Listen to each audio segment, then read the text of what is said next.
Hello, everyone. Thank you for tuning in to Freedom Cage Podcast. I am SenorLee, KenKapnik. and we have a very special guest here with us today, Miriam Jimenez. We are so glad to have you here today. How are you doing? I am great and I'm excited and honored to be here. So thank you for having me.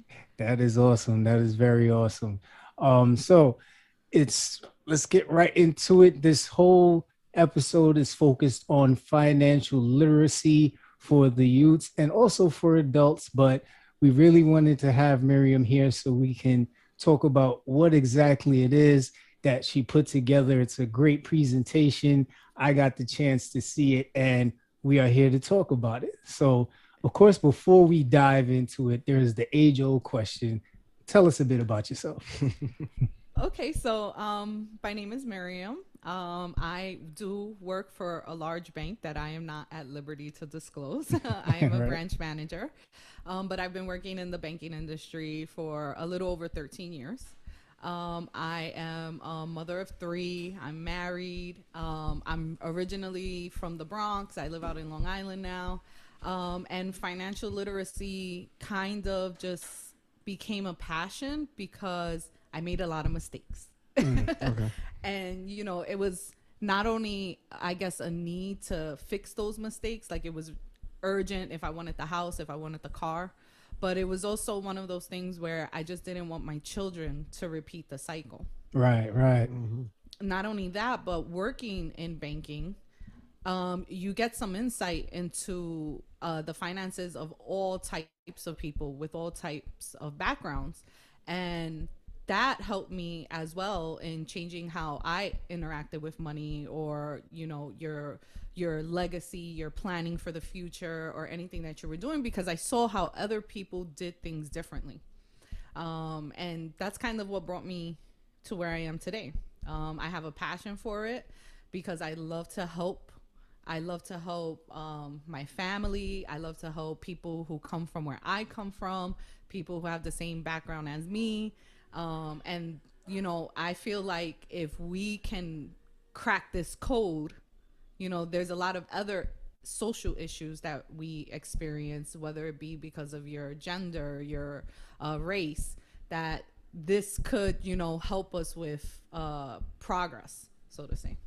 Gotcha, Right. gotcha. Okay. All right. I Yeah. think I'm gonna start off with the introductory question. As far as if you was to tell your kid, other than hey, keep your piggy bank in the corner, what would be the best way to say or to explain to them in a child's term what exactly is financial literacy and what they should be knowing? So it really starts from a young age with their relationship with money. I mean, you can take it back to like pre-kindergarten age because they will be introduced what does a quarter look like, what does a dime look like, what do we use it for. Not only that, but I think with everything we go through as parents, our children, they always have their eyes on us. Very So true. they're watching what we're doing. And if we're not explaining what we're doing and how we're doing and why we're doing it to them, their perception of what we're doing can be the total opposite of what we're trying to accomplish. Mm-hmm. What I would tell my children would really depend on their age, what they're ready for. But definitely, there's one is that, money is in everything. I always want to start with that. I just don't want my children to be consumed by it. I don't want my children to feel like their every move has to be about money. There's times where your ethics and your integrity are involved, and I want to make sure they're doing the right thing. But I also want them to know that money is power because of the country and the society that we live in. Um, yeah, hard work pays off, supposedly, as they told us when we were growing up. But Mhm. really, it's more like smart choices pay off. Right. And if I can help them from the beginning to understand these choices and build on those building blocks, I'm hoping that when they get to my stage, they Mm-hmm. take Yeah. heed and Mm-hmm. they can do more than what I did. My goal is to make my kids better than I am. For sure. Awesome. Right. Awesome. And you said it really good that, money isn't everything, but kids, they think it grows on trees, right? The old saying. So how do we start to teach them in some form of fashion about the importance of money and how to take care of it? So I would say when they're younger, let's say maybe like the pre-K age, the kindergarten age, take them with you. Take them with you when you're shopping. Take them with you when you're going to the ATM. There are a lot of lessons that you can teach them from how just to count the money, get your change back, to things like safety at the ATM machine, right? What is that little mirror that's there? Why do I have to watch my back? How do I hide a pin number? What's so important about this pin? Why do we have to keep it quiet, right? Um, Keep in mind, most of the time when we are shopping, our kids are probably around anyway. We're food shopping. We're in the big department stores, and they're just seeing you whip out a card. Yep. And if we don't explain to them really that my hard work is in this card, in an account, in a bank, Yes. they're Right. just thinking that you're just drawing off of things, and they don't understand that, wait, no, there's a lot more to this little piece of plastic. And you Exactly. could be teaching them a bad habit, especially nowadays. How many people use cash? I mean, sometimes I work at the bank and I find myself without cash. Yeah. Right. So if you take them with you and you explain to them, hey, like, this costs $5, I'm giving a $10 bill, how much should I be getting back? Right there you have some simple arithmetic, right? Or you can teach them, like, I'm at the ATM machine, this is my private number, I'm not going to tell it to you. You know why? Because it's my private number and you're my baby and I love you, but it's still not your number, it's my number. And those type of little things like that, you're going to be teaching them awareness, you're going to be teaching them some good habits, but it's just really introducing them to seeing, some of these transactions. Right. As they get a little older, right? Now you want to start incorporating those details into it, right? Maybe you want to give them a sneak peek at your statement. Even add your pay stub there. Show them, like, what's FICA. They're taking money out. Like, who's this? Who's this? Like, introduce them to Uncle Sam. Let them know, Yeah. like, hey, dude, I work this many hours for that PlayStation 5 that you want, right? I have to work about 2.5 days without getting any money back, right? Yeah. There's other things that go into you getting and asking me for that gift. Show them your pay stub, show them your bank statement. Like, remember that transaction we did? Remember that receipt? Here's that Macy's receipt. Well, look, it's coming out right here. It didn't come from the sky. I worked my hours, it came in, and now it came out. And you'll be surprised how many, like, teenagers, when they come into the bank, they don't even know what a bank statement is, how it looks, the idea of budgeting or keeping a ledger. And just with the things that you have, just show them. Don't keep it a secret. When I was growing up, money was taboo, especially so because we didn't have any. Yes. And in the hood, you don't talk about your struggles. That's right. It's secret. What's in the house stays in the house. Why are you telling people my business? Why you, right? So you that mentality has to change with us, in that, no, talk to your kids, let them see the struggles and how you solve them, because those are lessons that you're passing down. Great point. Great point. Like with the ATMs, it's funny because I hate to go to the one right by the window because I always feel like somebody's staring in there looking at me. I'm like, I try and do it. Like, I've practiced doing my code real fast. Yeah. Like, I'm a master at this point. It's like, boop, boop, boop. I'm in there. I mean, in and out. Yeah, a lot of people don't even really realize what a PIN is. So PIN stands for personal identification number.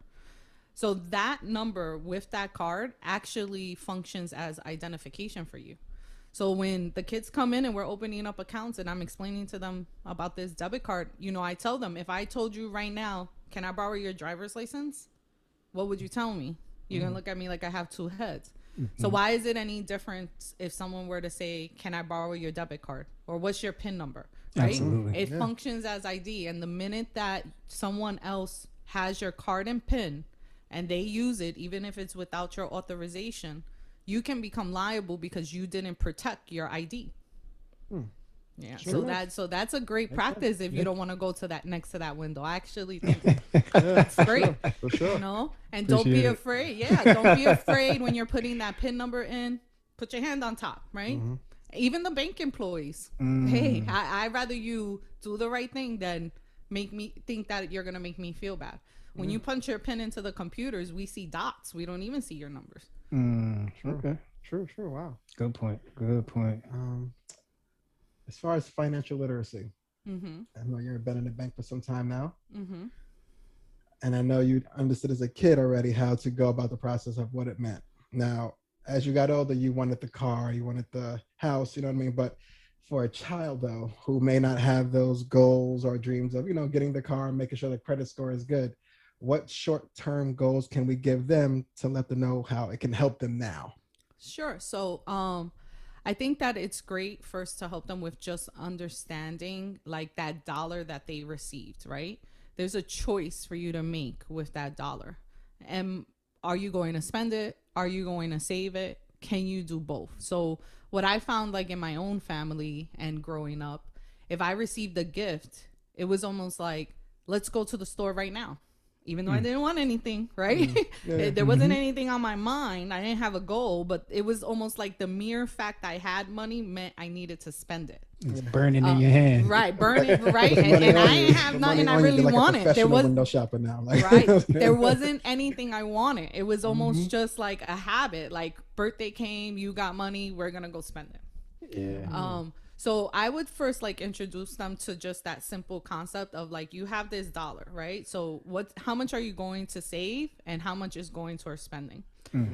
Something I recommend, especially with the little ones, so that there's like a visual, is to have separate piggy banks. And you can label them and mark them. And transparent piggy banks are even better because you can actually see the progress of coins and money going in, and they kind of get this like this rewarding satisfaction from it, like it's growing and you reward it and you recognize it. Nice job, look at it. Piggy was empty and piggy is now halfway. And you kind of sort of introduce them to that concept of saving first. Once you can get them into that concept of saving, then they're going to ask you for things, and not everything that our children ask us for are necessities. Right. So you can target one of those things as a goal. And it can be in the beginning, maybe like a short-term goal. So my 6-year-old, let's just say, for example, I'm pretty sure tomorrow he will hear the ice cream truck and he'll want ice cream from outside. Right? Hey, and nowadays, I don't know about you guys, but Mr. Softy ain't $1 no more. No, it's a big chunk, right? Yeah. So if you want ice cream from Mr. Softy, right? Maybe give him an incentive to do clean your room. You can get $1, or that Tooth Fairy money, right? Yeah. What are you doing with that? But give them that short-term goal. And over time, it can evolve because eventually, what do they want? They want sneakers, right? They want a toy. But then later on, also throw in some unexpected goals, right? So I'll give my older one, she's 11 years old. She may want to just do something impromptu, right? Maybe, this cousin's going to do something this weekend and I really, really want to go, right? Well, guess what? We ain't have no cash and you decided to spend your money on Roblox and Fortnite, right? And all that stuff, right? Well, now you don't got the money to go, And sometimes so right now she shredded some papers for me. So she earned $30, right? Okay. Are you hiring? Because we could always use extra money. I can shred with the best of them. Yeah, so we're talking about papers and she's shredding, and so now she has $30, right? And great job, because the first thing she's 15's going in the account, 15 she's gonna go spend. Right. Great, right? Okay, so we got some progress, but then the brick wall came. I want to spend $15 on Robux. And I have a problem with all this game thing because I'm like, my thing to her is I'm not spending real money on fake money. Listen. My son has already ran up a decent bill. He got a tab. Yes. He's got when the tab came through, let's just say my wife wasn't happy. So, I pointed out to her, like, okay, if that's what you want to do, I don't agree. But the other day we were talking about that like VR thing that you wanted. It was $300, right? Right. So for this little moment of instant gratification to get that virtual jacket that if you lose your password, you'll never have access to it again. Or save up your money because next week you could go shred grandpa's papers. I might have some other things to do. We can accumulate. You can get what you want because you ain't getting it from me. That's Facts. right. Yeah, That's That you gotta right. teach them early. Mm-hmm. that's another thing is also ourselves. We have to stop that instinct of like they want it, so we have to be the ones to get it, right? Right. You know, you want to make them happy. They didn't have the things that we had. We get it, Guilty. but Yep. you have to stop solving their problems. Yeah. Otherwise, they won't have an incentive to solve their problem. Mhm. I also my oldest, he's 17. He's graduating this weekend. He's about Oh, to go to congrats to college. him. Yes, congratulations. Thank you. Mm-hmm. And we were dad and I were talking about the concept of like he needs to feel a little uncomfortable. We cannot solve all his problems, especially like a young man. You want him to go out there and have that little hunger so that he can want to do for himself.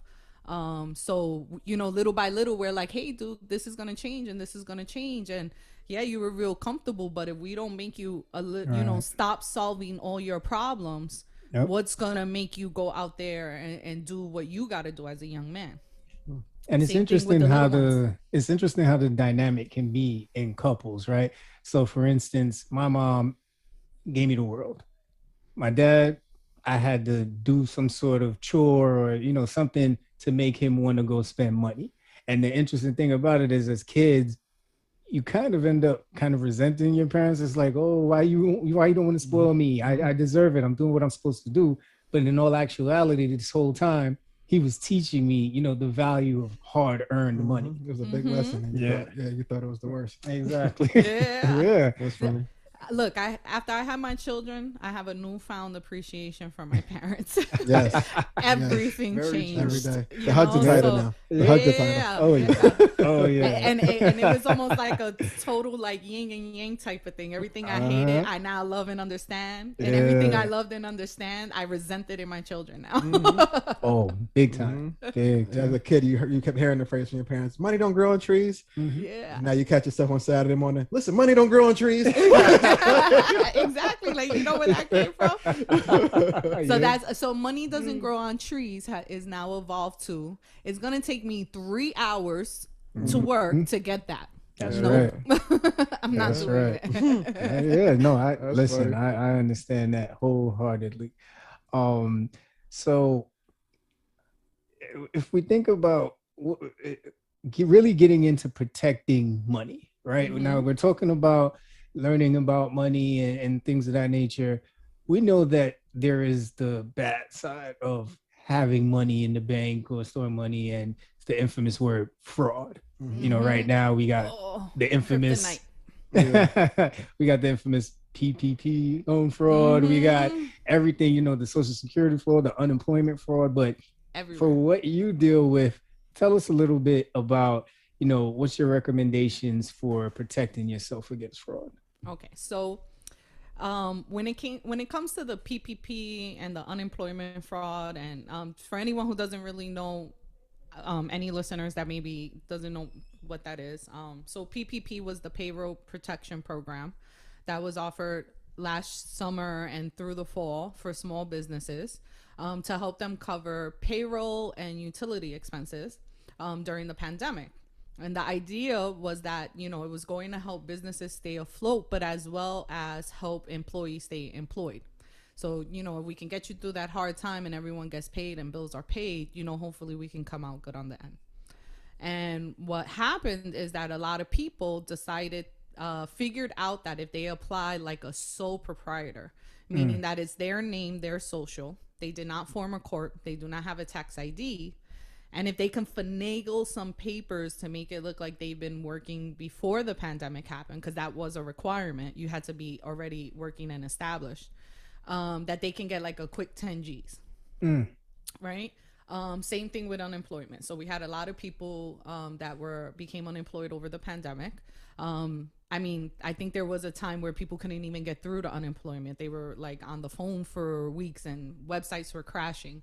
So there was so much chaos with that again, you have your fraudsters trying to capitalize. So people were applying with legitimate stolen information, but it was legitimate information, someone's identity, and applying in another state, so Arizona. Ultimately at the end, the people who are doing that, they're just bad guys. That's their character. But on our end, if that's not your character and you're approached by someone, I mean, rule number one, money is not free.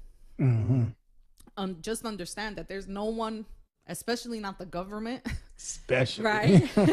That's like, oh, hey, here, just make a line and sign up. And even with stimulus, look how hard it was for like these stimulus payments to get passed and for us to get it, and the hoops you had to jump just to ensure that you received it.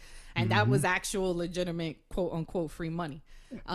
So money is not free. So if you're approached by someone or you're approached by a mailing something in the mail, and it's like, this is just too easy, it probably is just too easy. So just always remember that.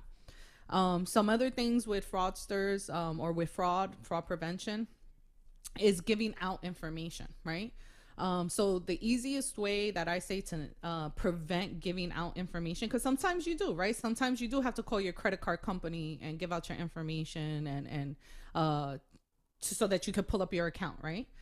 What I say is never give out your information unless you made the call or you went to the bank.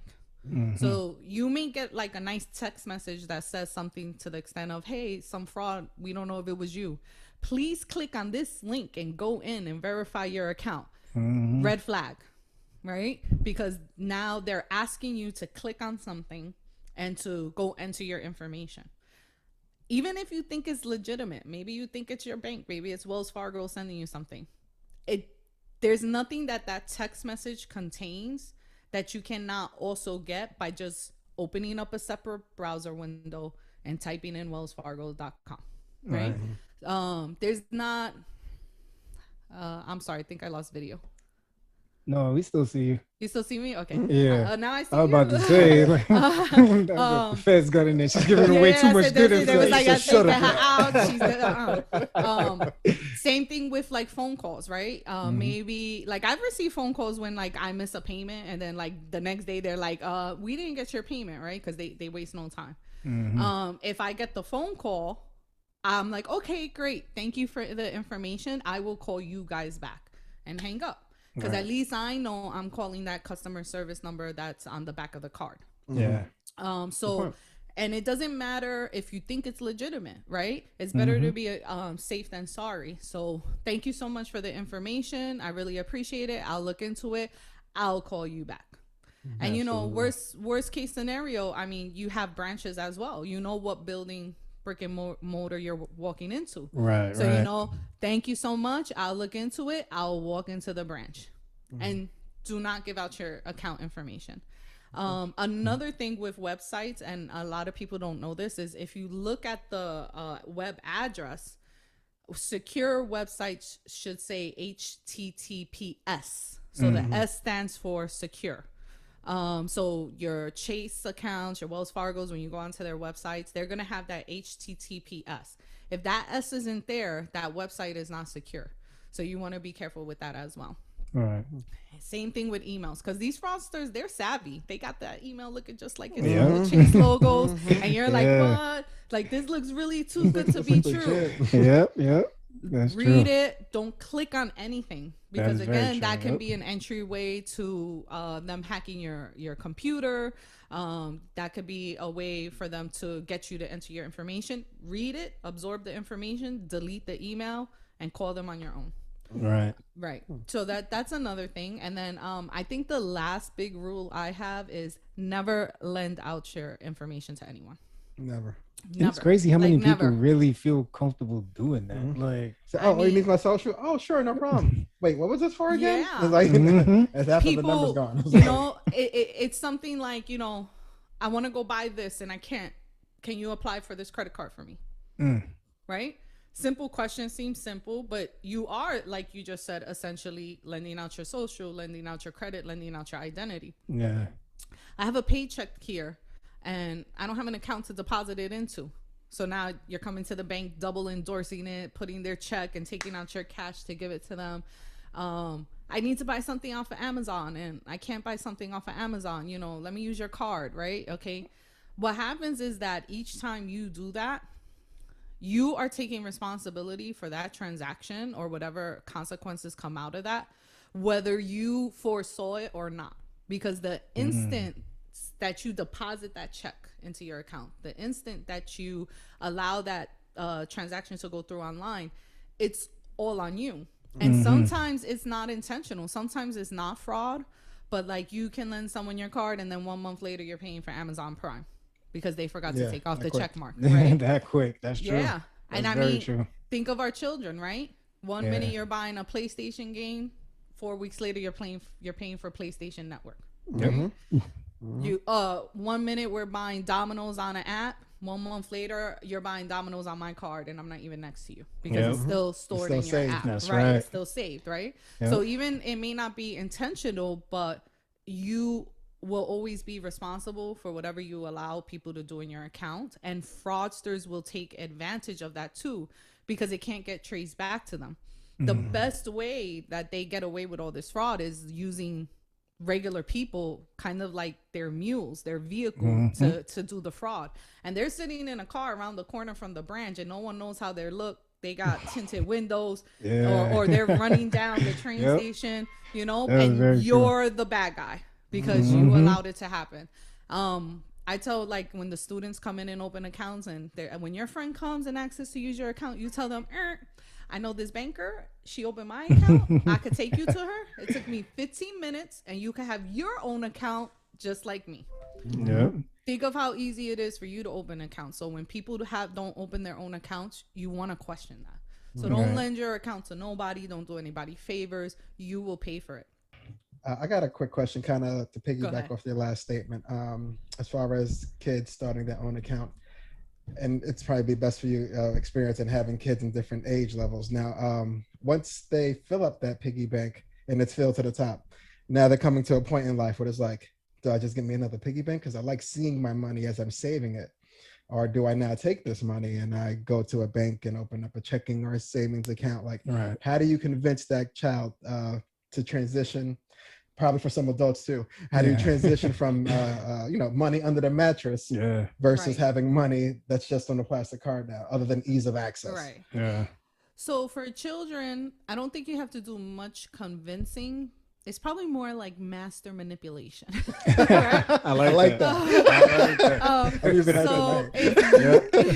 So like, you know, if you're excited about it and you present it in a way like, oh my goodness, you filled up your piggy bank, we can do the next level now. You know, I'm going to take you to the bank. We're going to open up this account. And then you couple that with like, let them do the transaction, like show them how to fill out the deposit slip, let them go to the window, of course, with you next to them, you know, guiding them along the whole way. But if you build that excitement with them, you'll see that will go a long way. Because ultimately our children, they just want our, you know, our acceptance, our recognition. So you can, you know, trickle that into there. Now, when it comes to adults, you know, that's where your convincing comes in. But I'll tell you a couple reasons why. Like, don't get me wrong. I probably got money under the mattress myself, a couple dollars, you know, not because of anything else, but again, we don't have cash. I work at the bank. When do I have cash? And if I need to grab something for the ice cream truck, right, I need to be able to, I don't want to have to run to the ATM. What I tell people who only use that method is first things first, what happens if there's a fire or is stolen? You have no recourse. Right. Meanwhile, with a bank, at least you know if there's a fire, your money's still safe, right? You'll still be able to feed yourself, get that hotel, do whatever it is that you have to do. God bless everyone. I hope it doesn't happen to anyone. Indeed. Right? Or what if it's stolen? Right now, what proof do you have? You can't even make, like, even if you try to, an insurance claim because you got no proof that there was cash, right? You can't do that, right? So that's one, you're losing that benefit. But then the other part to it, and this is like my real big thing I try to tell everyone, is you gotta understand the game that you're in, and you gotta know the rules so that you know how to play it. And what I mean by that is, we live in a society where if you want to buy that car and you want to get that house and you want to get that small business loan, you got to have proof of finances. And typically they go back about 2 years. If they don't want to see 2 years of employment history, they want to see 2 years of money sitting in the bank. They want to see bank statements. So right there, you're cutting yourself off. I used to get a lot of small like business customers, mostly, for example, like taxi drivers. They're an all cash business, right? So I'm up against their accountant. Their accountant's on the other side, like, let's write this off and let's show a loss so that you don't have to pay taxes and you don't have to do this because I'm the best accountant in the world. And, I'm going to make sure you don't have to pay anything. Mm-hmm. Then they come to me because they want to get that loan to upgrade that car, or they're, trying to buy the second car because they want to make a cab fleet. And for 2 years, you've been showing that you are broke. Why would the bank lend to you, right? You're not a profitable business, so therefore you cannot afford to pay back the loan. And then what happens is that once they have that aha moment, like, holy smoly, I need to show profit. Now you have your 2 years starts. So now you gotta wait 2 years, right? So it's the same thing with keeping cash in the bank. Yeah, keeping it out the bank. I understand why people do it, and I hate to say it, but it's kind of like a poor person mentality, right? You don't trust the system. You want to, it's there. You feel like it's safe and secure, but you're taking yourself out of the game. Like, this is the country and the society and the economy that we live in. That's true. If you don't know the rules to this game, you're not going to succeed. You just took yourself out the game by doing that. Very true. Very true. I think there's a maximum as far as how much you could travel with, like if you're going on a plane. Right. I don't know that limit. I never reached it, but I believe there is some sort of limit where they're like, hey, after this, certain dollar increment, you can't go on this plane, but they won't stop you with the card. Right. And you can spend whatever you need to spend wherever you go. Right. And I've always felt uncomfortable with too much cash because, you never know who's watching you, who's paying attention. So as soon as everything started going like digital and virtual, I was like, yes, finally, I can move in silence. And then even with the digital, right? Again, you got to know the rules to the game. Right. So digital also actually gets people in trouble. Wait, what? So yeah, I'm gonna drop some gems. I'm gonna drop some gems, right? Okay. So think about back in the days when because I know I had those days where I still went to the check cashing place, right? I got my check, I went to the check cashing place. My parents got their check, they went to the check cashing place, right? And how did that work? Okay, I paid my fee, I got my cash. I knew exactly how much money I had. There was no ifs, ands, or buts about it. Put it in my pocket. When I wanted to spend something, I saw it there, right? You had this association with your money. You knew that as you bought, you lost that dollar. Like, it was gone. That knot in your pocket, you lost it, right? Yeah. If I wanted $20, it was fine. I took my $20. It was my $20, right? So there was this, the way we related to money was a lot different. Now you fast forward, everything is direct deposit, ATM cards. Right. So now what happens? It is really easy to swipe a card when you're spending. Than to see that knot that's getting smaller, right? Because you spend, and then 30 days later you get the bill, and you're like, damn it, what the hell did I send it on, right? If I want that $20 from my knot, I just grab it. No, now I got to go to an ATM machine, and a lot of people don't see the fees that they pay when they go to non-bank, like the third-party ATMs. That's really what you would call them. Right? Yeah, I remember the first time I went into a different branch to take out money, and I was looking at my statement. I was like, "Who the hell is Sovereign?" I was like, "Who is Sovereign? And why are they? Why are they taking 3 and change from me right now? Like, what's going on here?"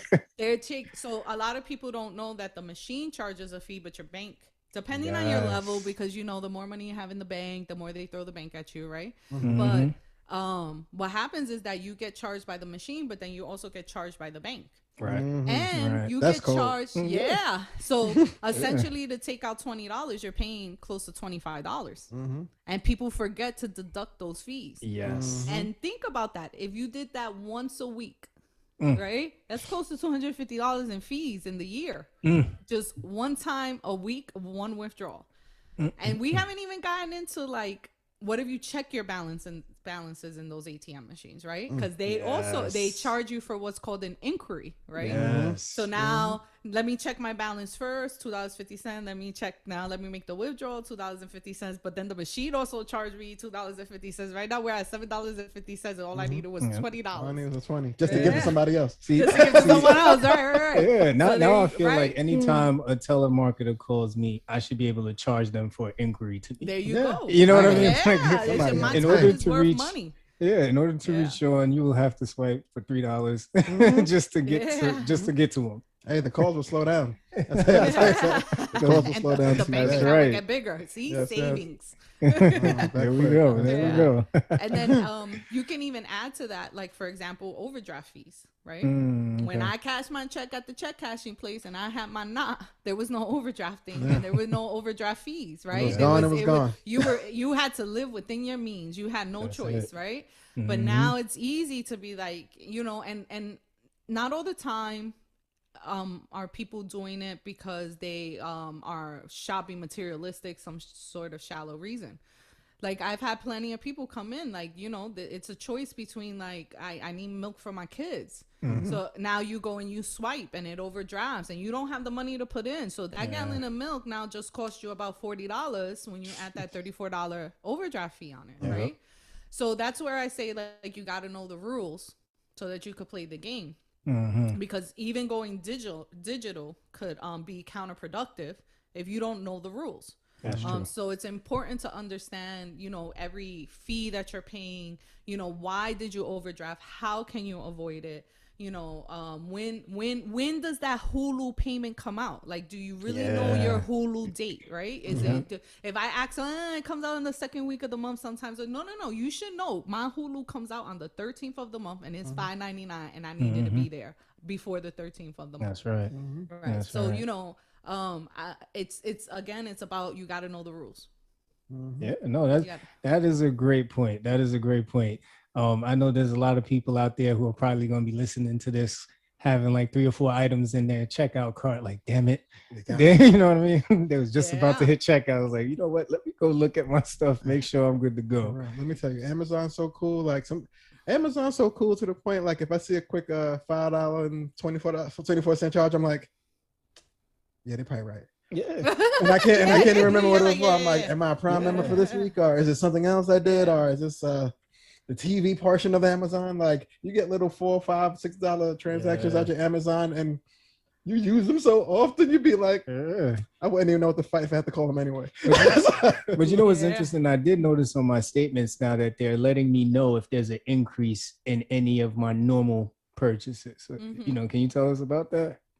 So, basically what's happening is that banks overall are realizing that they have to be able to offer more than just an account, right? The children of today are going to be their retirees of tomorrow, right? Their high school graduates, college graduates of today are going to be their business owners of tomorrow. And that the relationship is more complex, not just I have a checking, I have a savings, and that's it, we're done, right? Yeah. So when you start going into all the banks and looking at all the apps, you're going to see a lot more of like free ways to check your credit, right? Financial health information, right? Yep. Credit education information. Part of that is budgeting, right? So now you'll see that your apps may start offering you like budgeting tools where they will let you know, like, here's a snapshot of your spending, right? And in this category, you're spending this much. So banks are realizing, and they've been realizing it for a long time. But this is a lot of the reason, the why behind it, that they have to offer more value to your relationship. If one, they want to keep your relationship, but two, they want your relationship to be a good one, right? That's right. They don't want you overdrafting and walking away owing the bank, because now the bank got to take a loss, right? They don't want you out there compromising your information and then experiencing fraud, because now your bank got to take a loss, right? So we actually, it's in the bank's best interest for you to be an educated, savvy, have a well financial bank background, that type of customer. Rather than just someone who is like, oh, here's a savings account, okay, bye. You'll see banks encouraging you to save, right? You're going to see banks giving you incentives to save. So a lot of it has to do with that making sure that we're not just encouraging you to open an account, but we're encouraging you to have that financial education, to build wealth, and to think about the future. Right. And that's good because I know a lot of people who really don't check their bank accounts. I'm not gonna lie. I keep hitting like paperless statements, but I keep getting papers in the mail every month, and it just and I don't even open them anymore. I just rip them up as quick as much as my little fingers allow it to rip in half and half and half and half. Yeah. That's awesome. But I don't even open the damn statements anymore. It's like it's crazy. Like I think the alerts was like the best thing ever created. You know what I mean? Because a lot of things, I'll tell you, I can't tell you how many people that just don't look at their credit statements. They don't look at their anything. their bank statements, anything. And here's the other part to it. If there were something that you needed to claim, you actually have time frames by law, right? Because so what some people don't understand is that banking is actually a two-way street. It's a two-way contract. Banks are not necessarily not for profits, right? We're in it for the money, right? And you're in it because you need a service. So it's a two-way street. So I forgot what I was gonna say. I was like, oh, she's on a roll with no job. I was ready. I was ready. What were we talking She had me about? hooked. So I was like, where are we going? Like the suspense is killing me. What did you just say? What did you just say? I forgot my voice. Sure. It's a complex relationship. I forgot what I was gonna say. But the banks, yeah. Go ahead. What's your next question? We're gonna leave this in, by the way, because we have it's so. gonna come back. I'm gonna have a pen and paper, Andy. It's gonna come back. No, that's beautiful. That's beautiful. So I guess what we can build off of is we can step back a bit back to the kids, right? Because you know, man, a lot of us right now, we got kids. We're thinking about eventually they're going to want to go to a good school. And one of the biggest things I know me and Kenny talk about, and I talk about with the staff we have at work, is that old mentality of our kids having to go to where we can afford versus being able to give them a blank check and say, hey, you can go anywhere you want because they got the grades. So your question is so relevant in my life right now. I don't think you understand. So just to give you a little bit, without me forgetting my point. My son, he's 17, so he's going to college in the fall. And he had two choices, right? There was a CUNY college and a SUNY college. And the tuition was low enough where he would actually get a check back, right? So, you know, you get your financial aid, TAP, Pell, now New York Excelsior, all this stuff that they have, right? If they pay more than what you are being charged, you get a check back. Woo, yeah, I was all for it, right? But then the other school was going to give him a different sort of experience. However, now we need student loans for this, right? Because of my own experience, I was pushing for the CUNY school, get the check back, right? I was kind of like, you know, you build your independence, you know, you make the degree. But there was a certain value that he would be receiving had he went to a campus, a whole different experience, a different, you know, different sort of networking, getting away from the parents, a new independence. And I couldn't really not value that or undervalue it, right? So we had to weigh our options, and I called a couple people. You know, I have some friends that went to Hofstra. I have some friends that went to Stony Brook, Tulane, did the dorm, didn't do the dorm, went into $100,000 debt, didn't go into debt. And we took all that information. And what we came to the conclusion we came to is this: is it worth it? Right? You have to kind of sort of think of it as an investment. Were we going to allow him to go into $100,000 in debt for a job that is only going to pay him $60,000 a year? Nope. Right? But were we going to allow him that different experience with these like government subsidized loans that can be deferred, and they do give you options? So we had to do a lot of homework. We had to figure out what was the difference between the government subsidized loans and the private loans, right? What are the benefits? What are the downsides? We had to really figure out the cost. Like we needed to get that bottom line. Like, you know, how much was going to be paid by the grants you were receiving? How much was going to be paid by us out of pocket? How much of a loan did you really need, right? Like you really have to sit down and do that math and get your bottom line. Another thing is you have to get creative.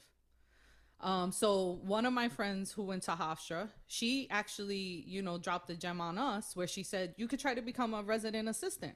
And we were like, what? What's that? Yeah, by like year 2, if you get in good with the person who is the director or whatever of the dorm, and you could get the resident assistant position, you don't pay for room and for dorming. Nice. Right? And I was like, what? What? Like, dude, you better get You in write good. that down. Yeah, you better get in Resident good. assistant. A resident Go get assistant, this yeah. master's. You know? Like I know about work study, but I did not know about resident, Right. you know, assistant. Mm-hmm. So and then again with the creative part and not so much creative, but you want to put in some work, scholarships. Yes. Right? Look for them. They're out there. You know, if you get $1,000 one here, a Coca-Cola one for $1,000, I you know, know, right? The left, you young wr't black with your men left scholarship. hand. Yeah, You whatever right it with your is. toes. All But that. they accumulate. Yep. So eventually his decision, right? Because it was his decision.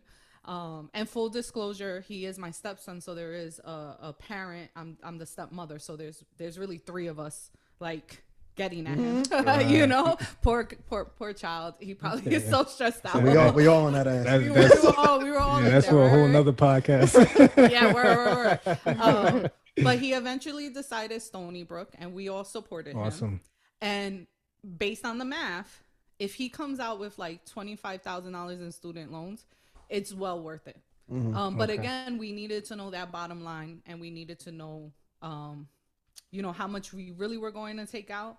And what we did say though was like private student loans, that was not an option. Okay. Why That is was a choice for our family. Mm-hmm. And the reason for that is my friend who went to Hofstra, she's an attorney now in Washington, D.C. I love her, Leslie. Shouts to her. Yeah, so she did a mixture, right? Mm. And so she let us know, like, hey, with those private loans, you don't get necessarily those like deferment options, right? Or like to renegotiate, right? Or where you could let them know, like, hey, I'm unemployed right now. Those are the type of benefits that you would get with a government subsidized loan. With the private loan, it's more like, okay, the clock started ticking now. You graduated, done, pay right now. We don't care whether you're working, whether you're not. You owe us this amount of money. This is the interest rate, and we want our money now. Yep. So that wasn't an option for us. Like we wanted to set him up for success. Right. That's impressive because numbers scare people. And I think that's what, you know, high society counts on, especially like the government. They count on the fact that you're not educated, number one, like you stated, and then you're scared of the numbers. So you'll make a brash decision, and then for the rest of your You're life. paying for it. Exactly. So Yeah. yeah, that's impressive. Kudos to you guys.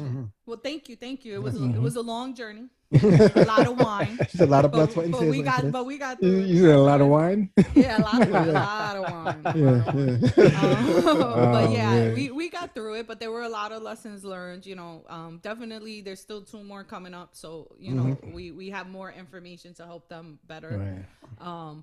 But That's it's good, true though. what it's One true down, what 2 you to said go. though. Yeah. It's true what you said though, like, you know, there's a lot of that's a sentence to unload. It's packed where people are afraid of the numbers. Yeah. You find that like with almost anything that has to do with money, and I think that this also is a poor man's you know, habit, so to say. Yeah. And again, when I say that, I don't mean it like in a bad way. I think it's a defense mechanism when you come from not having much, right? You can't pay the light, you can't pay the phone, so you kind of pay one, and the other one we're not going to think about it right now because I'm not going to get stressed, right? So we inherit that. Yes. Right. So now it's kind of like either I could do it or I can or whatever. And I'm not going to think about it right now. We'll deal with it tomorrow or whatever. But you actually will have more power and take your power back if you do face the mirror. Yeah, that little moment where you're, you know, it hurts a little bit.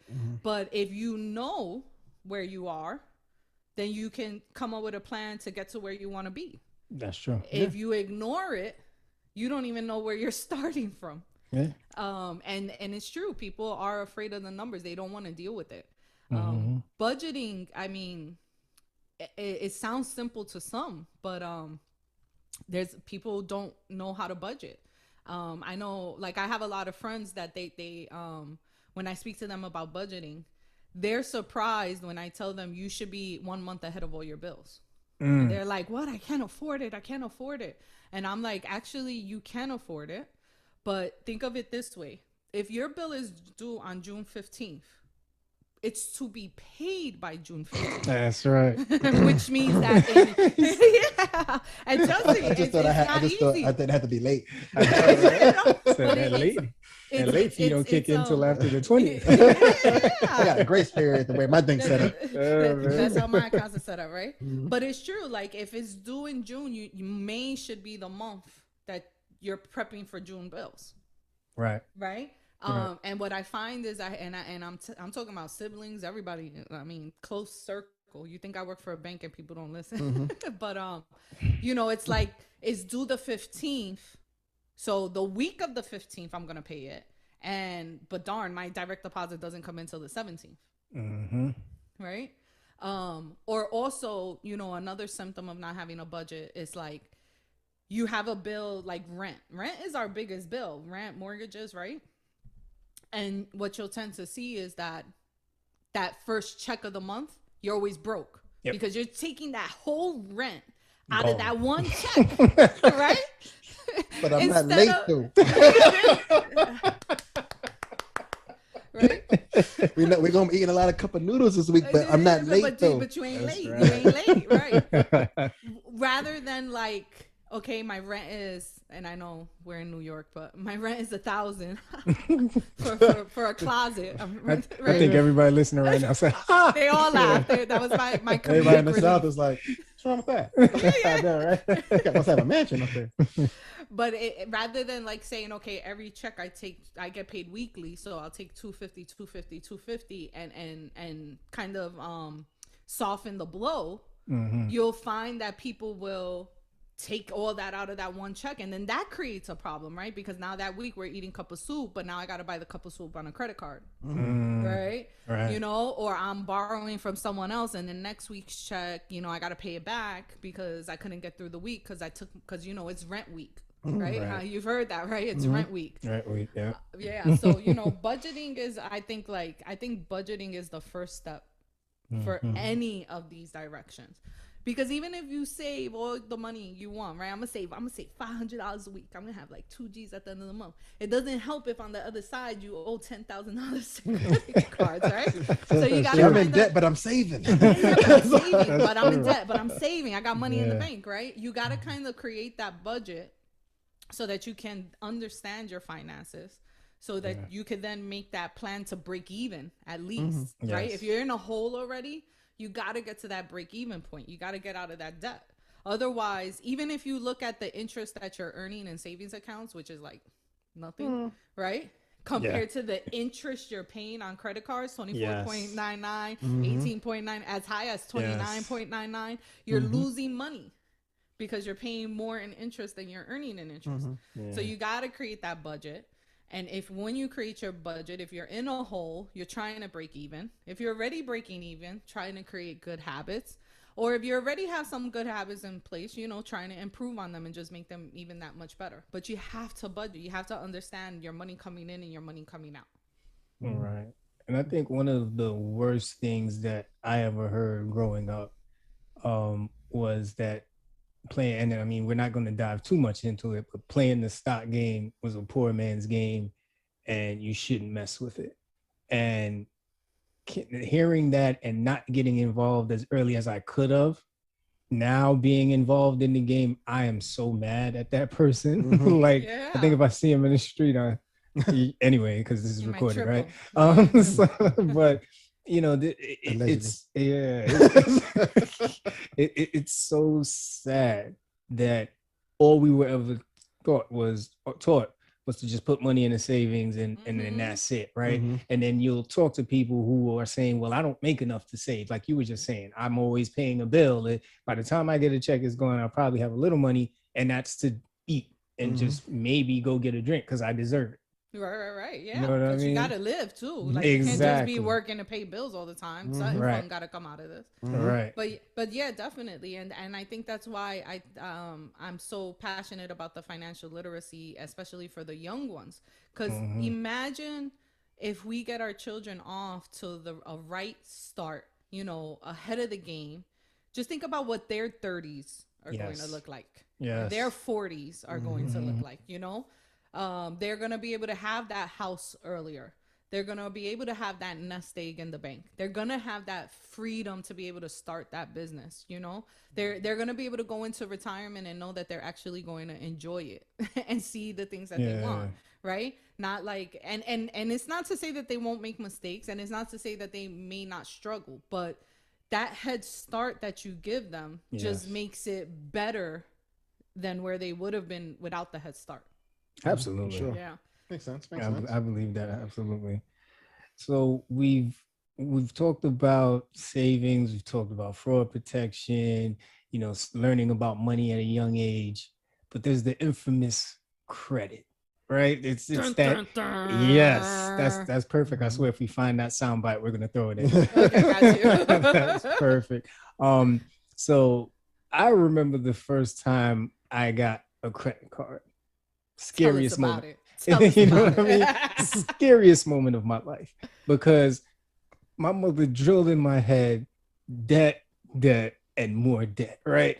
And she was just like, you know, you got to make sure that you're never putting as much on a credit card or more than you actually make. You know, you got to make sure that you only use it for emergencies.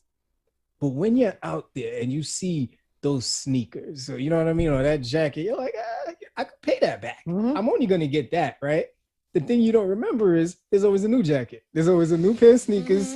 It's a vicious cycle that eats away at your financial life, and it can kill you. So give us some tips and recommendations on how to build and manage your credit.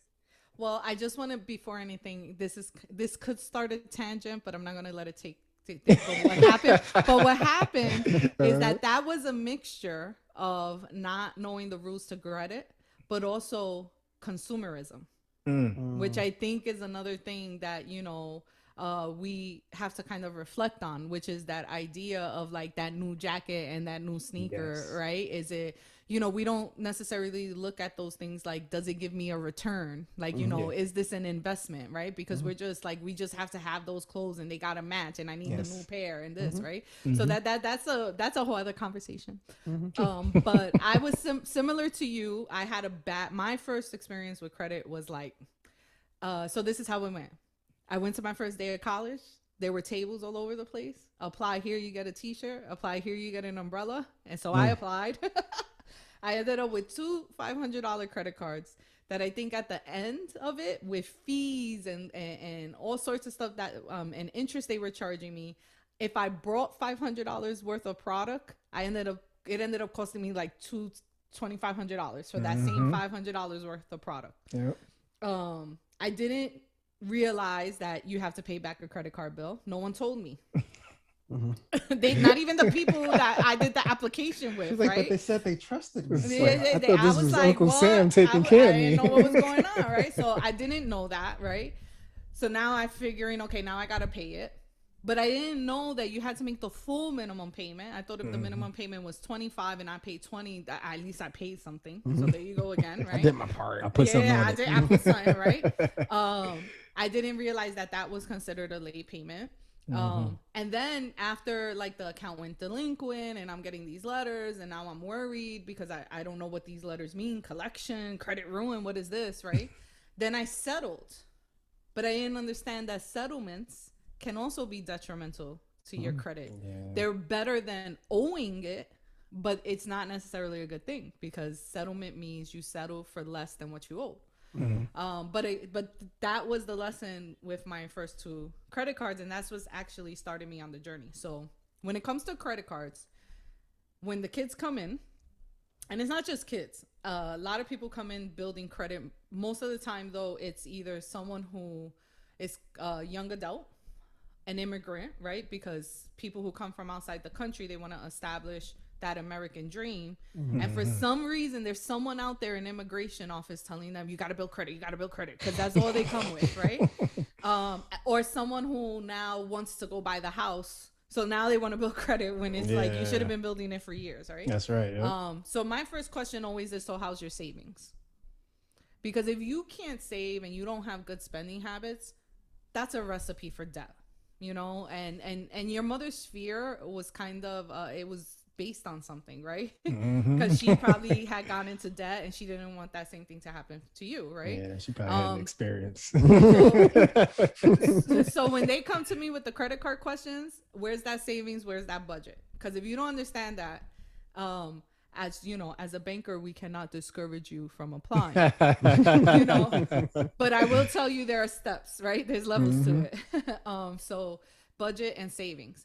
If you can get yourself disciplined enough to have a budget and have savings, then the credit card really isn't that much of a temptation. Because when you see that sneaker, you're going to have savings to draw off of, or you're going to have that extra spending money, right? You're going to be able to pull, you're not going to need the credit card to buy what you want.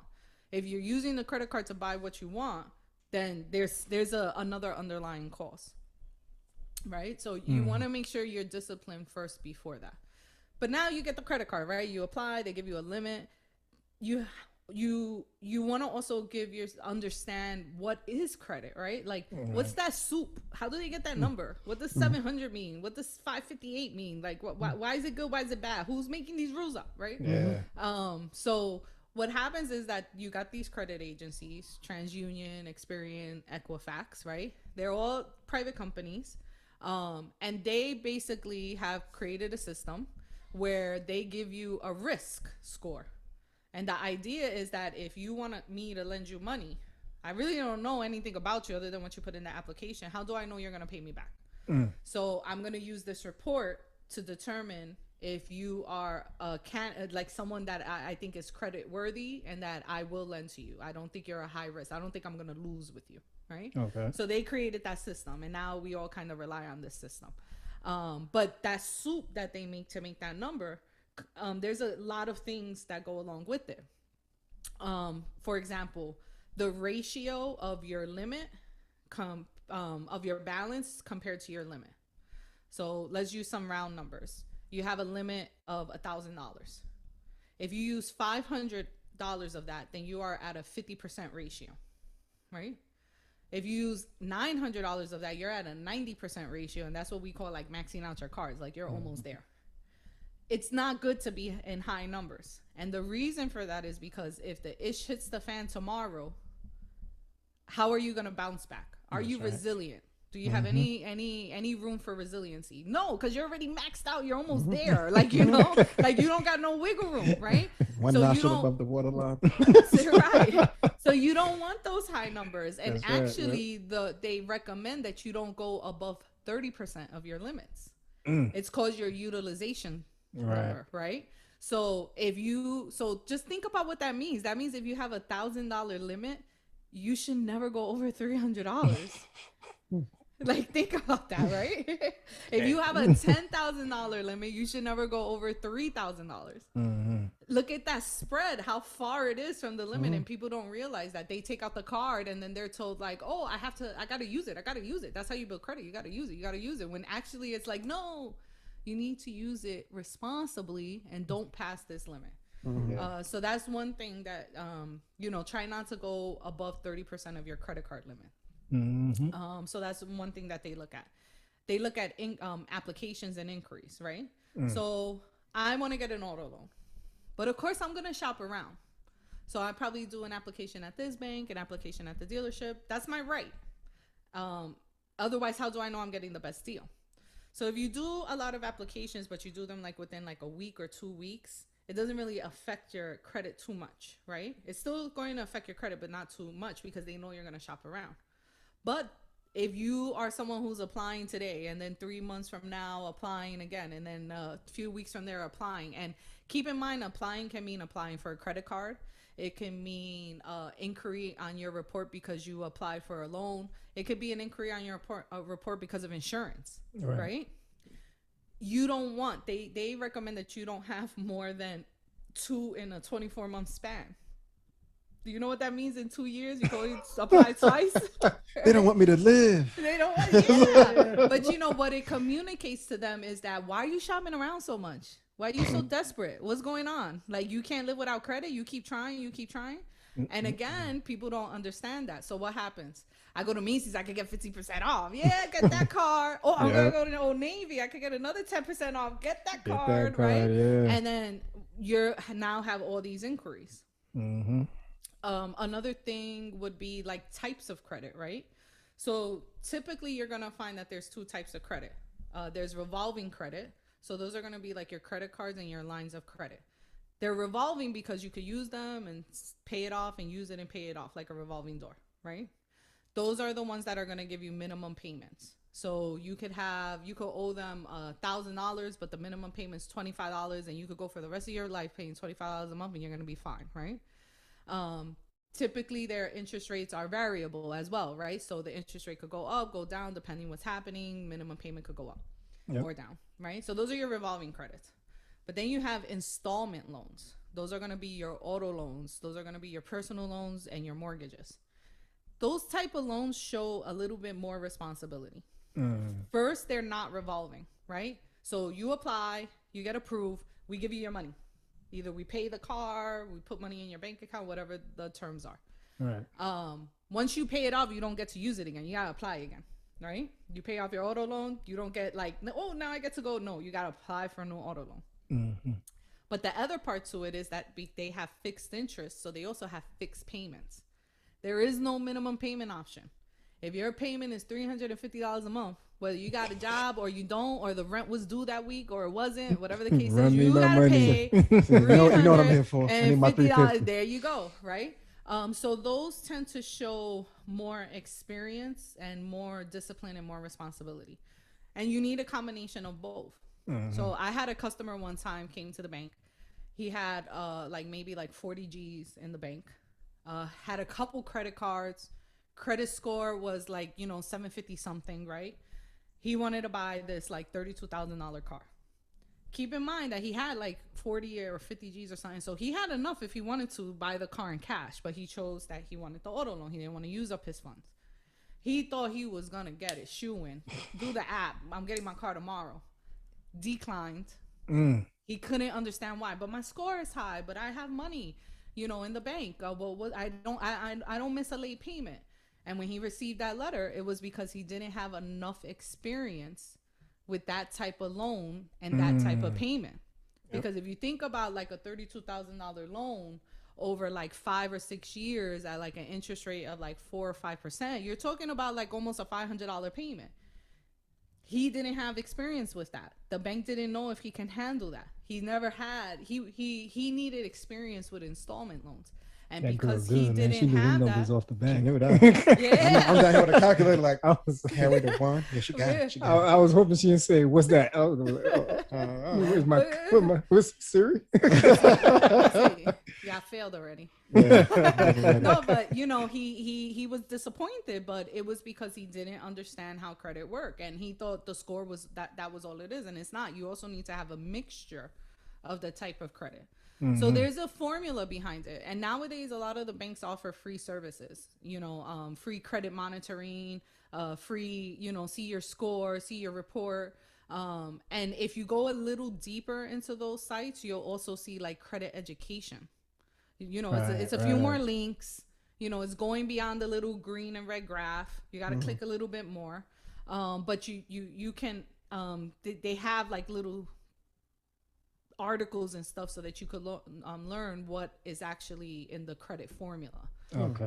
As well as if you click a little bit more, you can see what's affecting your score, right? So now these services, they also tell you your utilization is high, it's at 55%. So now I got to lower, I got to start paying down these bills and not use them again, right? Yeah. Or they may tell you have too many inquiries. So, and give you the numbers. So, okay, I cannot apply for credit in the next 12 months because I need these inquiries to drop off on my report. That gives you more control of it because now you know how to play the game and manipulate the system. Yeah.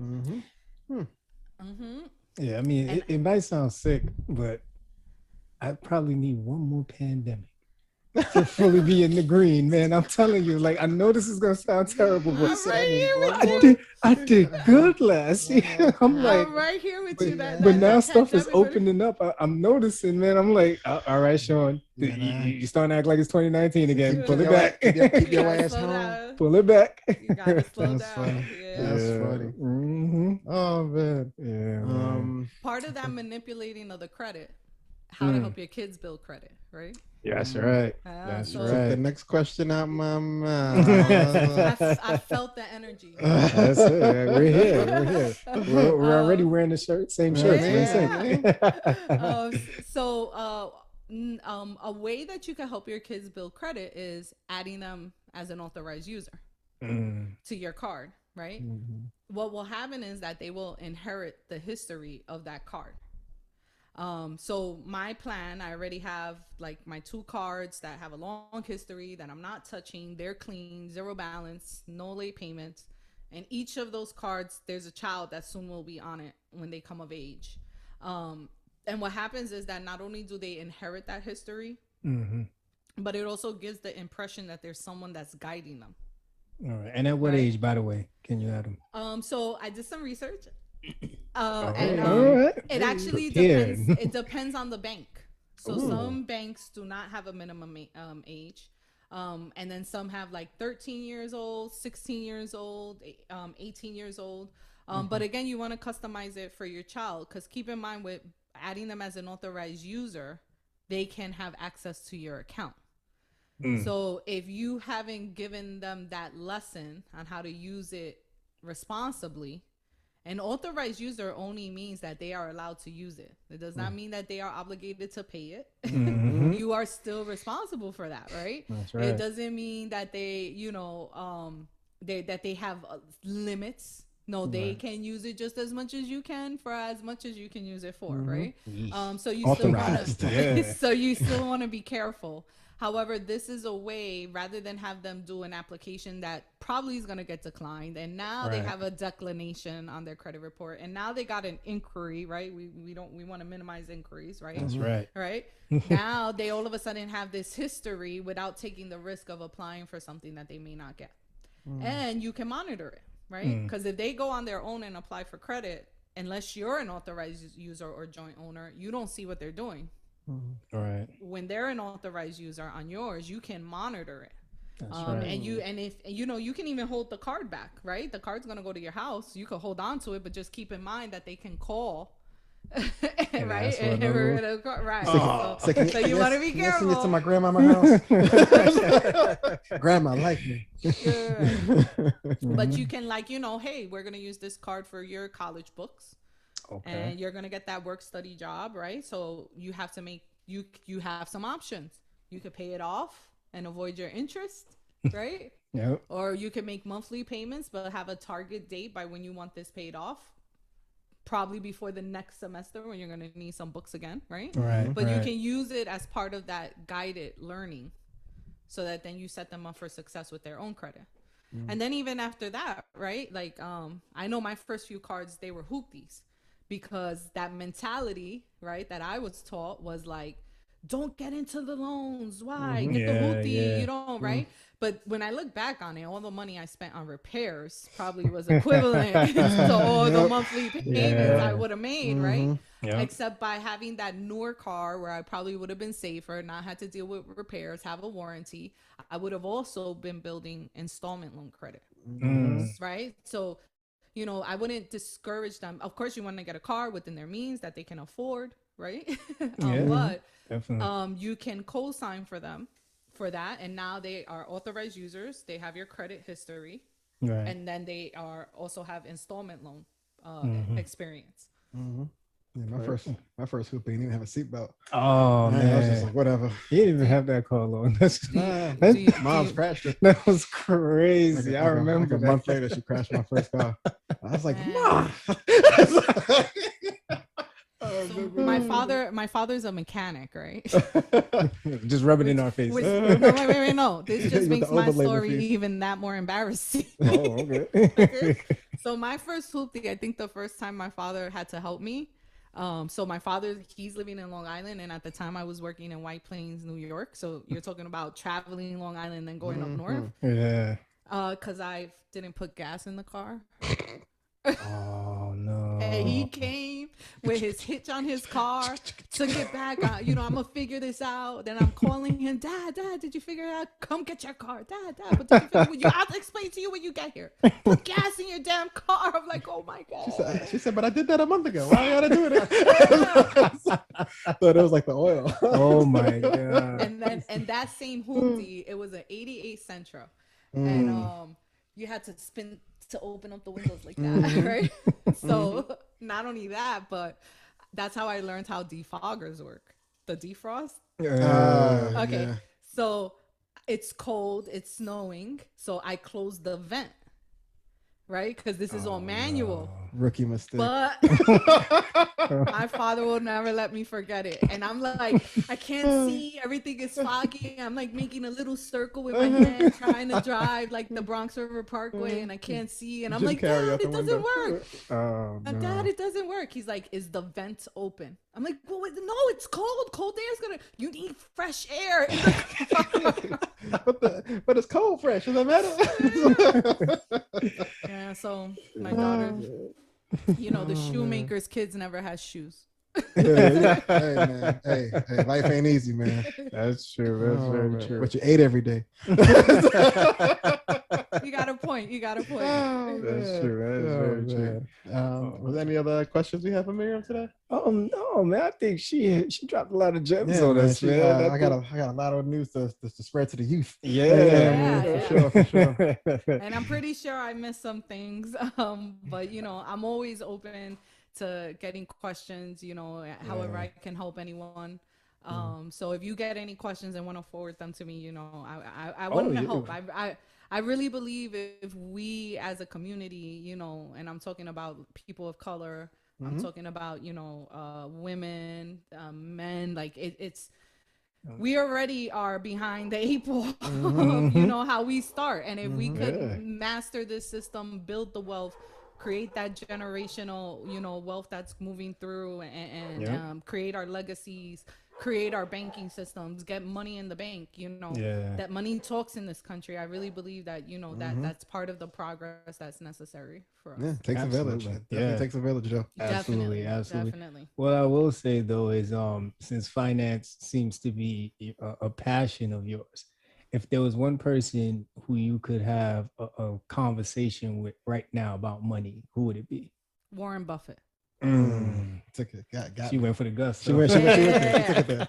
She took it there. And the reason is because there's a couple of things I don't want to like portray it as if I did like full blown out research and could tell you A to Z on him. But little things I've read. It amazes me the money this man has, and he's like still living in his first house. Yes. And it just the relationship he has with money and the way he built his wealth, I feel like he didn't get pulled into the system. He mastered it. So the rage nowadays is Bitcoin and all this crypto and stuff like that, right? And I'm staying away from it because of something that Warren Buffett has said, which was, the stocks and when you buy into a company or you buy these investments, the price of it is supposed to be have a relationship to the value, right? So if this company is valuable, then the price goes up. Right. And if the company for some reason may not be as valuable, bankruptcy, they didn't make as much revenue, profits, right? Price goes down. But there's no real value to crypto. Right. It's just algorithms. That's all it is. That it is the mining. It's the blockchain. That's really all it is. Man. And then all you need is for Elon Musk to release an article, right? We're not going to take it at Tesla anymore. And all of a sudden, right? We started to try and talk about that last episode, but I know Kenny was like, I was so angry at the moment. I was having a really bad week. So and here's the thing, I know a lot of people making a lot of money off of crypto, but the reason they're making money is because they learned the rules to the game. Mhm. They're mining it, you know, and they have like full blown computer networks in their basement, you know, like with ventilation systems because of what they're Kinda doing built with through the the block. roof. Yeah, like, you know, and the reason that they're making money is because of people like you and I that want to Yep. jump in on it. Yep. And That's right. because we don't really understand it or know it and we're trying to make money, we're the ones driving up the price and they're the real ones making the money. That's You right. know, so Gotta it's run kind it. of yeah. So, you know, it's It's funny. that, Age but old, but that when you're that's a why I kid, would they want to said, speak to mind your him. business. Yeah. Now look. That's what they meant. I get it. Yeah, so I would like to pick Warren's brain a lot more. Definitely. All right. All Oh, right. quick side question: Go 100 ahead, go. grand or a 20-minute conversation with Warren? 100 grand. Yeah, that's what I was gonna do. Mm-hmm. Hopefully, he'll let me talk to him for 20 grand. 100 grand. Yo, I would want the 100 grand. I think something that I wish I was taught when I was younger, that I would like to pass to my children is make your money make money, and that passive income, Yes. right? That's right. Because in my family, when you needed extra money, you went and worked OT, That's right. Yep. right? So what happens? You think you're making more money, but really it's time from your family. It's wear and tear on your Yeah. body, right? You're still doing it for an hourly wage. It's not sustainable. You know, you're not necessarily increasing your value per hour, so to say, right? That's right, yeah. It's different than if you got a promotion and then your hourly wage went up, right? Yeah. You're getting more for the time. Whereas that OT idea and stuff like that, you're just giving more time out. You're spreading Yeah. yourself thin, Yeah. right? Yeah. So, but that's when you needed money. That's what you did, right? Dad went and helped renovate the apartment upstairs on the weekend, Yeah. right? Or you went and painted something, or you did some odd job. You got the second job on the weekend in the bodega or something like that when you needed extra money, right? Yeah. And part of that was because one, we didn't have the nest egg, we didn't have the money. But then also, if we did have the money, we didn't realize that you had to now go to that next level of your money has to make money. That's right. You Yep. need that money to come rolling in with you doing nothing. And That's that's part of this system we're in. And Yeah. we never mastered that. That's we true, didn't even that's know that true. was an option Yeah, or something still taking to notes. aim for. Yeah. Like I remember conversation a long time ago. This guy was breaking down paid time off, right?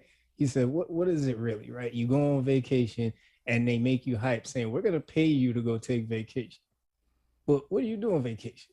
You spend money that you were working to make. What happens when you come back from vacation? You still got bills. You know what I mean? You still got bills. So what is it really? You know, it was all to tell people the same thing that you're saying, Miriam. You got to find ways to make your money work for you so that eventually you can really find that what we call financial freedom, right? Yes, right. That's the goal. You know, Exactly. hence the freedom cage, right? We're Hey, trying to help people. You know what I'm saying? We're trying to put people onto the fact, you know, you got to think about the future, and you know, Yes. the future is now, and why not start with the kids, right? They're the ones who are going to have the influence going forward. At this point, you know, I hate to say it, but we're washed. We're a lot of us are set in our ways. We can try and change some things, but the more we expose the kids to it, it makes it better for the future. For sure. Yes, definitely. Indeed. I got something else for you about the kids. What's that? No more toys and clothes for Oh. birthdays, gifts, and stuff like that. I've been on that wave for the last I'm done with couple it. years. I like, why? I'm done with it. I'm done with it. So working in the bank, I get exposed to a lot of people, and wealthy people do not do that. I'm talking about baptism, 6 months old. After the baptism party, the parents are depositing a couple $1,000s in checks. No one's giving clothes and toys. Yeah. They're giving checks, right? I That kid remember at this 6 part. months Yep. old already has like $3,000 for it. That kid got more money than I do, and he can't even sit up straight. Right. Right? Yep. Same thing with sweet 16s. Same thing with birthday parties, right? It's you know, I guess maybe it could be because they're wealthy, so they're trying to get rid of money. I don't know what it is, but I do see a cultural difference, and it could be cultural, it could be socioeconomic, but there is a way of thinking that is different, where these kids are starting off with some sort of like chunk of change, so to Yes. say. Yes. And it's because of baptisms, bar mitzvahs, birthdays, sweet 16s, and even weddings. Yeah. My husband and I, we've been together for a long time. We just made an official, like, got married through 2 years ago. Congrats. And thank you. Yeah, yeah. Right? Finally, I got him to put a ring on it. Know my worth, King. better talking all this money right now. That's true. But my friend who works in hospitality, my best friend, so she, now we're excited. Let's sit down. Let's plan things. And she goes, that a wedding is supposed to be an investment. And I'm like, what? A wedding is an investment? And she's like, yeah. The gifts that you receive are supposed to be more than the plate that you paid, so that you can get reimbursed for the cost as well as make money. And I was like, what? And of course, I have family coming in from PR, so they're, Puerto Rico, so they're already spending a lot of money on plane tickets. I wasn't trying to hold that to anyone. If someone gave me something, I was just taught be appreciative, so that's what I did.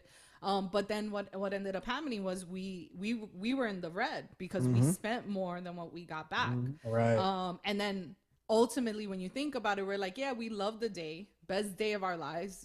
We had the full, we got down the whole shebang and everything like that.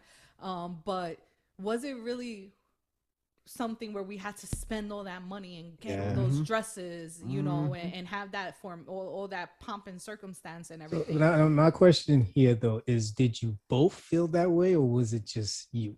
About the money? Yeah. Oh no, we both felt that way. Yeah.